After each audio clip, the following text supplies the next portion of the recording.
just turned 19, tried to test Shane, but missed wide. Grunewald, the first year. Boston Bruins draft pick. Big physical kid, can really skate. From Bellows Falls, Vermont. So Yes. could have some family making a short drive here to Lake Placid. 1 minute left in the first period between the Big Red and the Bobcats. We expected goals to be at a premium. The longer we wait for the first, the more important the first becomes. We have a delayed penalty on Quinnipiac as Cornell will have a power play at least to close the first period, and if they can't convert it, spanning 1:10 of the second. We'll get the call here. Cameron Lynch made Interference the call. is the call. And reluctantly heading to the box, it looks like the first-year Grunewald. High pace, high aggression player, and perhaps it worked against him here, Pierre. I'm not seeing it either, unless they're calling that right. Oh, he knocks a stick out of his hands. That's why his stick came through. And so Cameron Lynch sees it. That's a zero tolerance call. So you can understand why referee Lynch made that call. Grunewald, 67 blocks coming in, way more than anybody else on Quinnipiac there. Just a little bit too much aggression. And now we'll see if the Big Red can get more of a semblance of a dangerous power play against this very well-coached, well-executed Quinnipiac PK unit as Ben Robertson holds his own. Carries around the net to Dalton Bancroft. Tim Rego calling for it at the point. Puck goes the other way. Doesn't quite make it to him, though. Rego kept the puck in the zone off Ricketts' stick. Paid for it a little bit. Rego gets it back. Jonathan Costagna, the bumper in the power play. 24 seconds left in this first period. The entirety of this power play thus far, first 30 seconds have been in the Quinnipiac end. Costagna couldn't hold the puck. Ben Robertson now high slot. Wrister to Matej Mironov. Loose puck. Still loose. Still free. And it's in. Cornell opens the scoring, and it's Jonathan Costagna, just like last year here in Lake Placid, with 5 seconds left in the first. And that's a bad look for Quinnipiac when all four of your defenders are on their hands and knees and your goaltender can't find the puck. Nobody's taking bodies. Rand Pecknell's furious on the Quinnipiac bench. He thought there should have been a slashing penalty against Cooper Moore, who couldn't get the puck out of the zone. But watch all the gold sweaters. They're going to go down on their hands and knees. There's nobody clearing the crease, and eventually Costagna will find that loose puck in a wave of golden sweaters and put it to the back of the net. It's a great job of patience at the offensive blue line, get bodies to the net, and eventually find the puck through the maze and put it to the back of the net. All rookie team last year, 2 goals in the ECAC championship game, most outstanding player here in Lake Placid. And he opens the scoring for Cornell with 5 seconds left in the first period. As the Big Red, through 20 minutes, lead the Bobcats on a late power play goal from Jonathan Costagna. Rand Pecknell's still not happy with the officiating right now. He's coming down off the bench to challenge the linesman. He thought there should have been a slashing penalty when Cooper Moore did not get the puck up and out of the zone. Travis Traylor talking to the officials right now for Quinnipiac over at the box. And Rand Pecknell still having the conversation now as the team captains convene to the referees, having a conversation with Cameron Lynch and Kenneth Gates as they skate off the ice. And it does appear that Travis Treelor now off the ice, Kyle Penny off the ice. Rand Pecknell signaling for interference, didn't get the call. Phil Jubileo down on the ice with one of the skaters in this team. I got Travis Treelor with me. Travis, tough goal to give up late in the period, but you guys are no strangers to having to come from behind against this Cornell team. What's going to be the message in the room in the next 15 minutes to try to get ready for the next 20? Well, I think we've been actually playing pretty good 5-on-5. Obviously, we don't agree with those penalties, but it is what it is. We got to live with it, and we just got to get back to work 5-on-5. Oh, you were out there, when that goal was scored, Rand was upset. Looked like there was something going on around the crease. What was your perspective? Yeah, I mean, it's just a big scrum there. Just lost the battle, and that's the way it is. Tough bounce, and we'll regroup, though. All right, Trav, good luck in the second. All right, let's send it back. Phil, thank you. Through to Stanley, Michael Sudian. Cornell cycles out. Suda's had a tremendous game here so far in this semifinal. Solid defensively, excellent decisions with the puck, and his shot block has been preeminent. And he's taken the long road to this point. Already exceeded the point total this season from his first 3 years combined in Ithaca. An assist in 4 straight games. So as this team has gotten better throughout the season and as the schedules tick to March, Ian Shane deserves a lot of credit for that. So does Michael Suda. That's showing up here today. As Suda, big hit behind the play. He's headed to the box. Takes down Ryan Smith right in front of the penalty box, and Michael Suda doesn't need to travel all that far. No, they're going to call that a hit from behind, no question. Kyle Penny's protest with the official was not long-lived. That's 3 straight power plays now for Quinnipiac. Cornell's playing with fire. Pierre, let's take another look at this hit from behind by Suda. That's leading to another 2-minute power play for the Bobcats. Everything's good here. There's no problem. You'll see Suda coming in right there. And that is definitely a hit from behind. There's no question about that. Ryan Smith that gets hit from behind. Exactly. Yep. Yeah, a little bit undersized, 5'9". He was kind of off balance, spinning a little bit. But still, Michael Suda, a penalty that did not draw too much protest from either Kyle Penalty or Mike Schaefer behind the bench. A penalty. They know it. Yeah. Just that kind of due diligence. Are you sure? Yeah, okay. Yeah, we got it. Puck loose in front of Shane. Chipped in, and it's in! Treelor claims it, but they're hugging Cerbone. We'll have to take another look to see who got it, but just 5 seconds into the power play, Quinnipiac pulls level out of nowhere. That is a vintage Andon Cerbone goal. Remember we talked about he lays around in the weeds and you can't find him in the offensive zone? Watch how he lays outside the box, and all of a sudden he's going to jump on a chunky rebound. And Shane makes this awkward save opportunity. It's all off the face-off. Cornell actually wins a face-off, puck on goal, and look at Cerbone. Nobody picks him up. He just keeps fighting for that rebound opportunity, puts it in the back of the net. You see Ryan Walsh just lose him, and then Cerbone with the quick stick puts it up and over, and he makes it 1-0. Or 1-1, excuse me. Best power play unit in the country. You give him 3 bites at the apple in quick succession here in the second period. No surprise they're going to capitalize. No surprise it's Cerbone. His 9th power play goal this season ties Travis Treelor for the team lead. And we are all level here in Lake Placid with 5.5 minutes left to play in the second period. Instead of a mistake that ends up deciding this game, because it seems with teams this talented, it's going to take a little bit of both. Puck comes to Ben Robertson. Tim Rego calling for it, not getting it. Back down to Jack O'Leary. Shot goes wide of Marinoff. To Rego, ultimately, indirectly, at the blue line.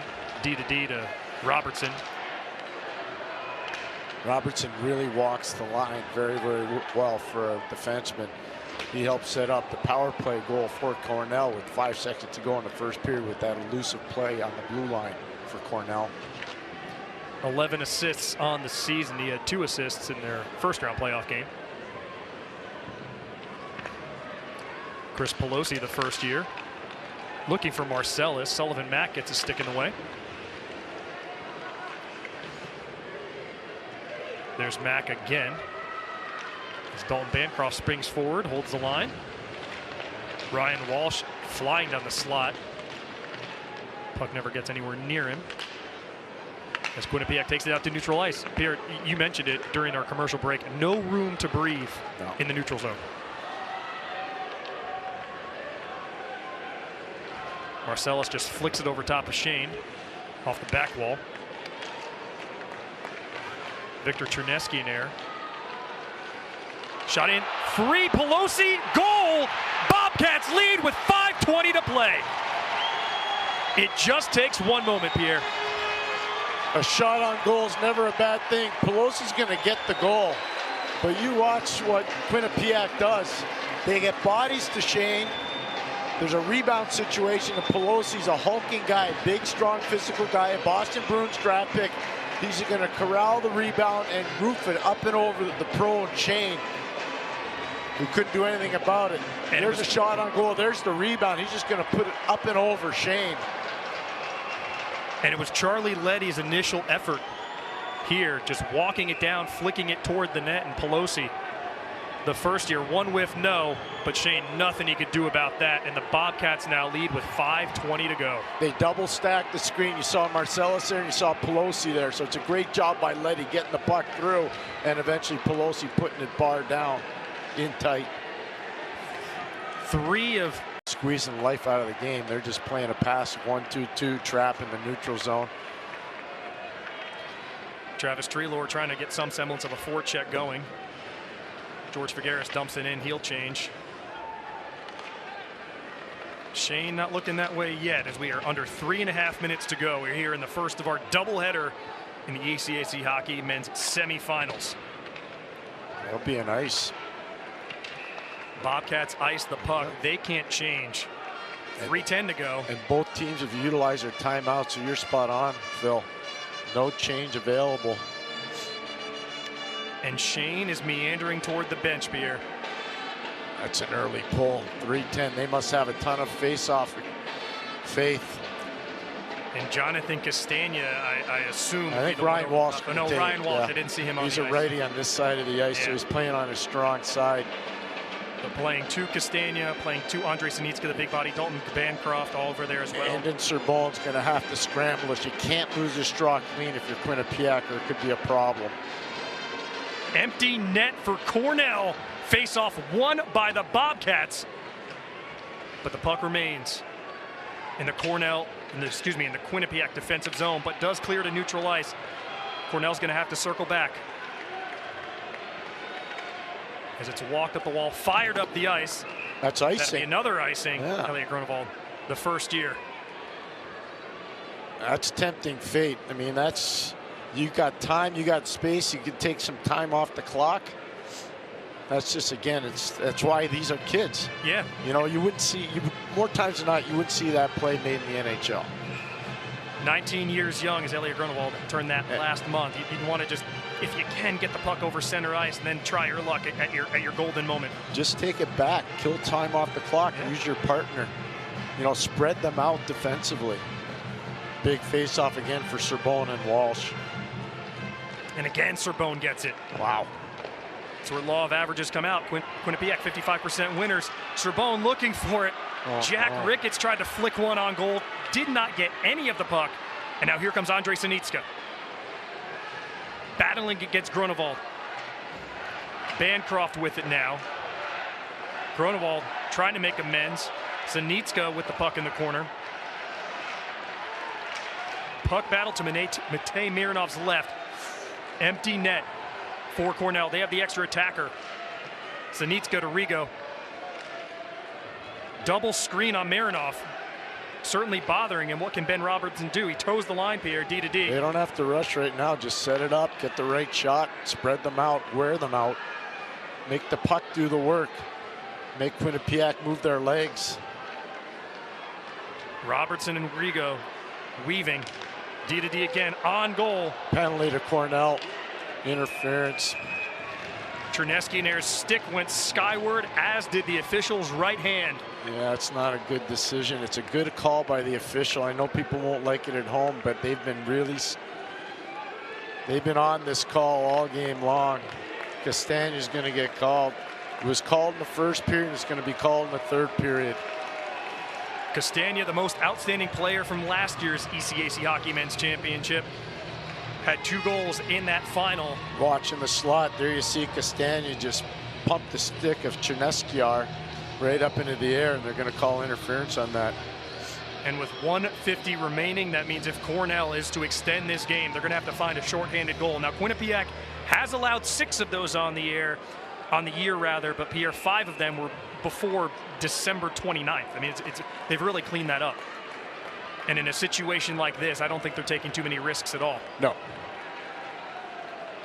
Get a better look here at the interference call against Jonathan Costagna, the lone goal scorer today for Cornell. Yeah, just watch Costagna against Chernesky. You'll see Costagna is going to be right in the slot, and then boom.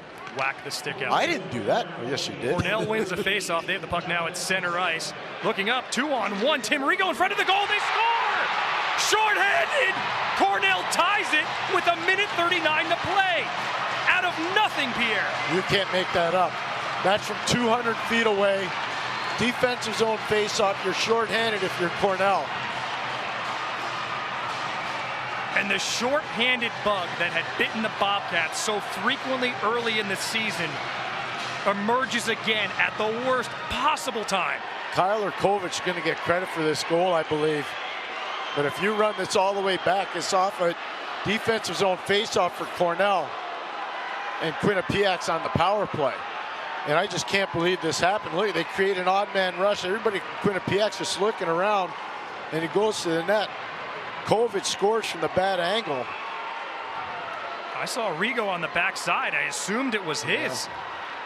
But Kyler Kovich, somebody who had 4 goals, 4 assists in his first 3 seasons, gets his 5th goal of this season, team best plus minus, ties the game with 1:30 to play. And remember, Quinnipiac's still on the power play, so they've got plenty of time. Their lone goal has come on a power play in this game. Excuse me, their first of their 2 goals came on a power play in this game. Aaron Schwartz celebrates his 21st birthday tomorrow. Down to Treelor, back to Schwartz. Absolutely gutting for Quinnipiac. Can they rebound? Because, man, Pierre, if we go to the extra session, it feels like the Big Red will have all the momentum. I was going to say Big Mo's on Big Red's side. Can't clear. Aaron Schwartz can't get to it. They tap it up ice. 52 seconds left to play in this 3rd period.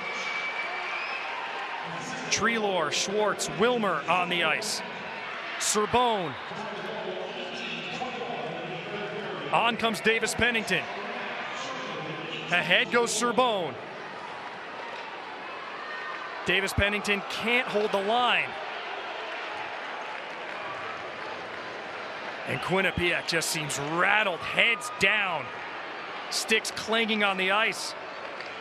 Wow. Still in the man advantage. What a stunning play. That's unbelievable shorthanded goal. Just direct off a face-off, an odd man rush. What can Ricketts do about it? Nothing there. Puck jammed in the corner. Cornell loves it. Pennington, last chance. Can't get anything on net. And we're headed to overtime here in Lake Placid in the ECAC hockey semifinal between Quinnipiac and Cornell.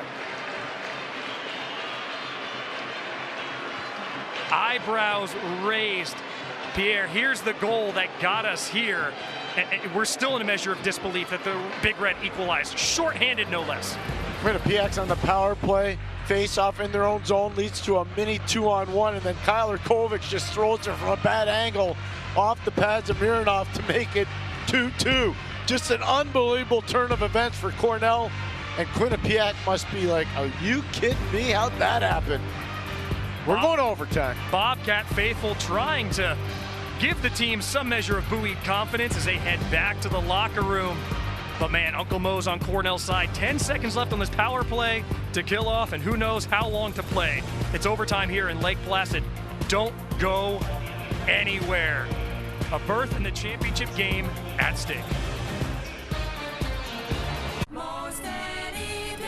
One that would be aided by a Denver win over Arizona State. The Sun Devils have come back from 2 goals down to tie things through 2 periods in St. Paul in the NCHC semifinals. Enough stakes here, though, but Quinnipiac watching with eyes elsewhere as well. And the Cornell women currently in action in the Frozen Four against Ohio State.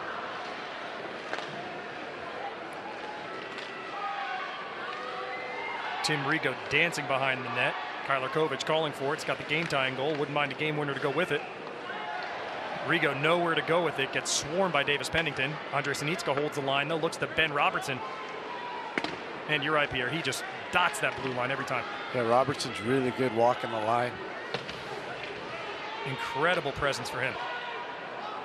He's really accounted for himself well as well. Oh, he's played very well. Ben Robertson, the 3rd team all-conference honoree on the all-rookie team last year. Puck fluttered up. Andon Cerbone going 2-on-1. Anthony Cipollone there in support. As is Braden Blaze the first year. Hank Kemp now for Cornell. Up to Tucker Kraft. Jack O'Brien hasn't said his name very often. The junior out of British Columbia. Getting some ice time late. Alex Power on the forecheck. Here comes Hoyt Stanley, 5 minutes into this OT.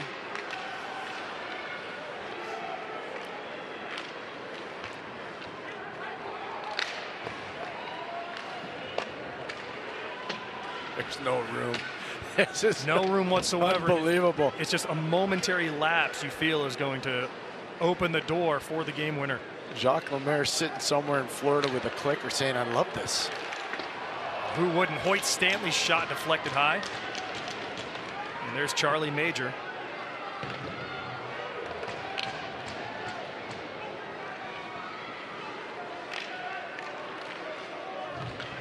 .13:55 to play in the OT. Period of the long change. Turnover. Here's Sullivan Mack, the lefty, holding. Tries the wraparound. Didn't miss by much. Dalton Bancroft still possesses for Cornell to Ben Robertson on the blue line. Good play. Nobody there.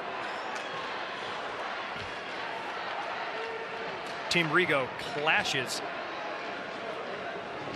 with Jack Ricketts near the center line.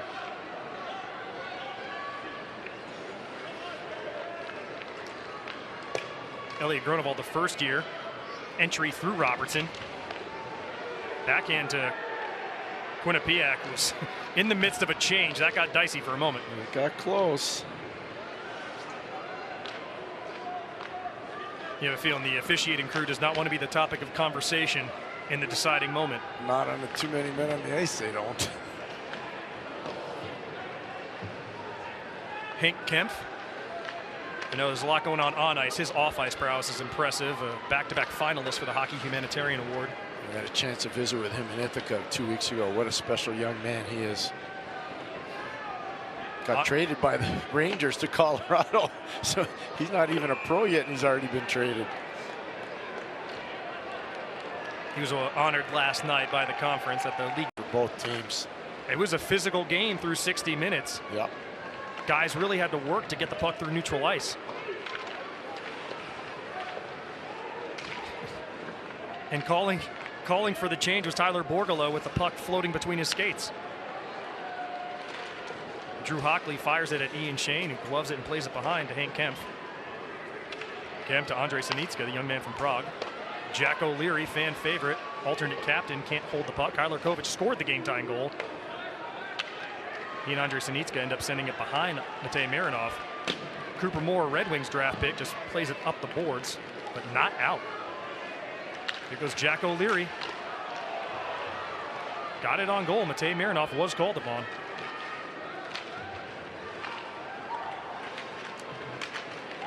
There's a penalty. That'll be an interference call or slash, perhaps. We'll see what the referee ends up ruling against Drew Hockley, the first year from Nova Scotia. We saw it at the tail end of the third. We saw it in the first. So it's a call that they've consistently called, knocking the opposing player's stick out of his hands. We thought it was doomsday for Cornell when that was called against them with 1:50 to play. Jonathan Costagna knocking the stick away from Victor Chinesky there. In short order thereafter, Cornell scored shorthanded. Bobcats got to get possession of the puck first, then they have a 2-minute penalty to kill off, which they quickly do the former. Travis Treloar dispossesses Kyle Penny and Ben Robertson, but heading to the box for the Bobcats for 2 minutes on a slash is Drew Hockley.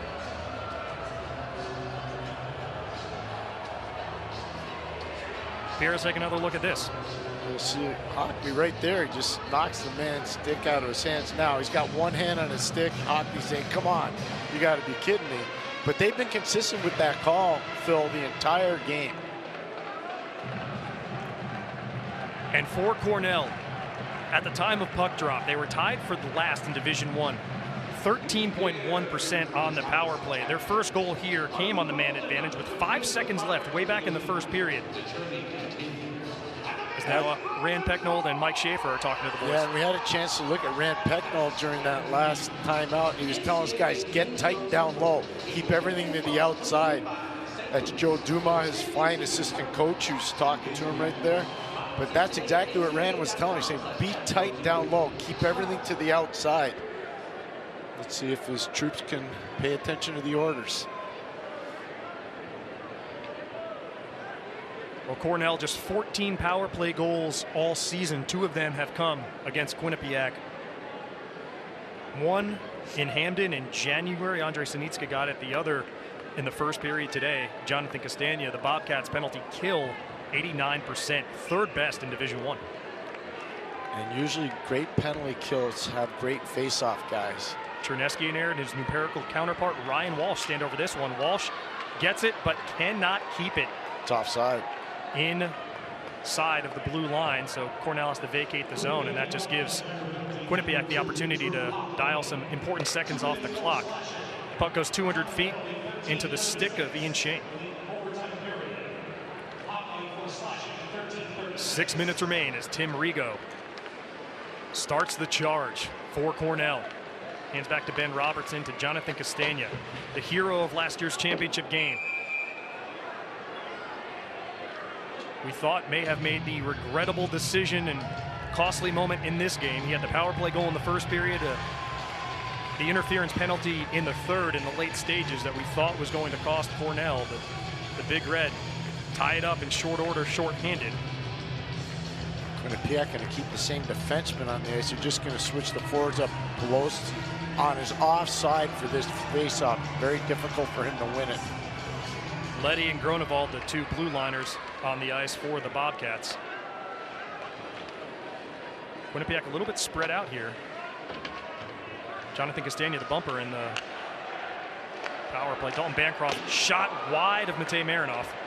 That's what Quinnipiac's trying to force. They're saying, beat us from far, because we're not going to let you beat us in tight. They're doing exactly what Rand Pecknold wanted on the Quinnipiac side of things. And keeping that puck in the corner in this half of the ice, the safest place it can be. But Dalton Bancroft, fade shot, score! Tim Rego sends the Big Red into the championship game.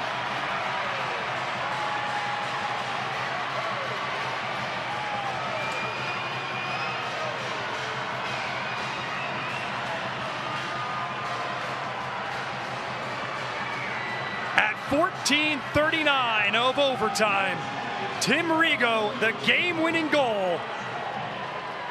Mike Schaefer's time on the bench for Cornell continues. Quinnipiac distraught as yet again a Cleary Cup does not lead to a Whitelaw Cup. 3 players for the Bobcats get caught in the corner. You were correct on your call, Phil.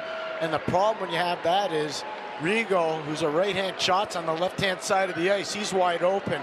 He tees it high and lets it fly. And that's the overtime winner. Rego's been a dominant offensive force in this game with Robertson, and Rego takes the pass and just drills it past Mironov to make it 3-2 for Cornell. Tim Rego, the defenseman, 3rd team all-conference, tied for 3rd on the team in points coming in. His 8th goal of the season, had 2 in the playoff opener against Yale. But dare I say, that the biggest of the year. Quinnipiac not leaving the ice as all overtime goals are reviewed just as protocol. But Pierre, I didn't see anything that would give the boys in Ithaca much reason for concern. See all the gold sweaters down low. Look how wide open Rego is. He just pops out. He's going to take the relay from Robertson right here. See him back off, open up for the one-timer. He just drills that right past Mironov. That's a great conception of a power play. A little over-aggressive play by Quinnipiac, and that's why we have a 3-2 margin. And it kisses the post on the way in. Nothing Matej Marinov could do. Cornell skating back to the bench. Referee Cameron Lynch makes it official. Cornell into tomorrow's ECAC Hockey Men's Championship. Matej Marinov and Quinnipiac distraught. For the Bobcats, they need wins. They need to win by Denver against Arizona State. They need North Dakota to lose later. They need some pairwise things to go their way. Drew Hockley, whose penalty led to the deciding power play. Rand's not happy. He thought there should have been interference. He's very upset with the officials. He called for interference as well on the Costagna power play goal in the first period. But handshakes at center ice, the two preseason favorites in the ECAC. Cornell #1 in the preseason poll. Quinnipiac #1 in the regular season where it counts. Loads of mutual respect between these players. The Big Red, as unlikely as it seemed when they go a man down with a 150 to play in the third period, they move on to tomorrow's final. Kyler Kovich is a hero because it's not for his goal from a bad angle on a mini 2-on-1. There's no way Cornell's back in this game, and Quinnipiac's already moved on. This is the story of Cornell's season. They did not look like a championship team for much of the year. They did have injuries. Kyle Penny was out, but calendar flip to March. Ian Shane is back to the first team all-caliber player that we saw for all of last year. Everybody just finds another gear. They said yesterday they were inspired to play for Schaaf and keep his season going, and we saw a little bit of that when their backs were up against the wall. And I understand Tim Rego, after that game winner, is down with Phil Jubileo. Thank you, guys. I got Cornell coach Mike Schaefer with us. Coach, you can't retire just yet. You got one more game to coach. Looked like it was going to be the other way around. Just take us through those last 2 minutes of regulation. Yeah, I mean, that was a tough call. You know, similar play happened in our offensive zone. We were down there, but what can you say about our guys? Like, just to dig down deep, come back and score that goal. Our power play has been average, pedestrian all year. They got the number 4 or 5 penalty killing team in the country, and we scored 2 power play goals. So, like, a big effort by our guys. You have a lot of heart and soul guys on this team. Tim Rego happens to be one of those. How big was it to see him get that game winner? Awesome. He's had a tremendous senior year. I think his third team, ECAC, goes unheralded, plays penalty kill, 4-on-4. Just a tremendous player. Well, Coach, we'll let you enjoy the win. You got another one to prepare for, to see if you can wrap it up with 2 straight Whitelaw Cups. Thank you so much for joining us. Thank you very much. Appreciate it. Let's send it back to Phil and Pierre.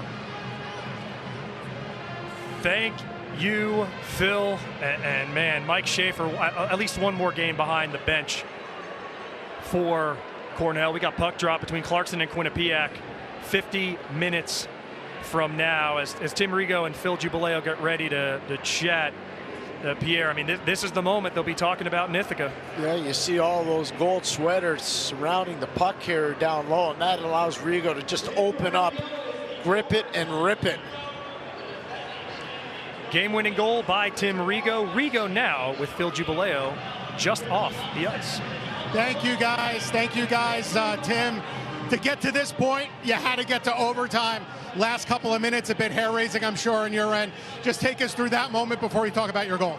I mean, yeah, we've played these guys. It's our 4th time this year. 2 of them went to OT, so kind of knew we were in for a long one. And, you know, the boys battled back on the PK late, down 1, tied it up, and Banger and Walsh made a great play out of the corner, just lucky enough to put in the net. So now the game winner in overtime on the power play. Look, I know the power play has not been a strong suit for you guys this year. Did you guys work up anything a little bit different? You got 2 of them today.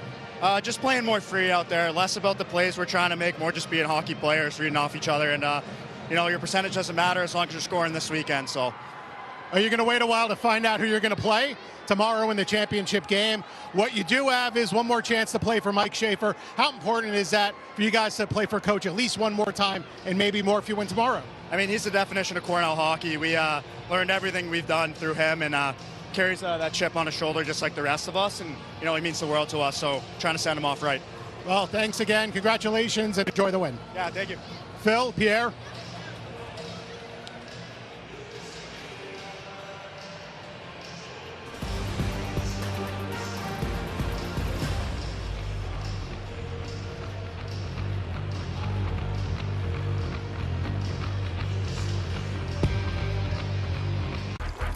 Excuse me, play you for those ultras?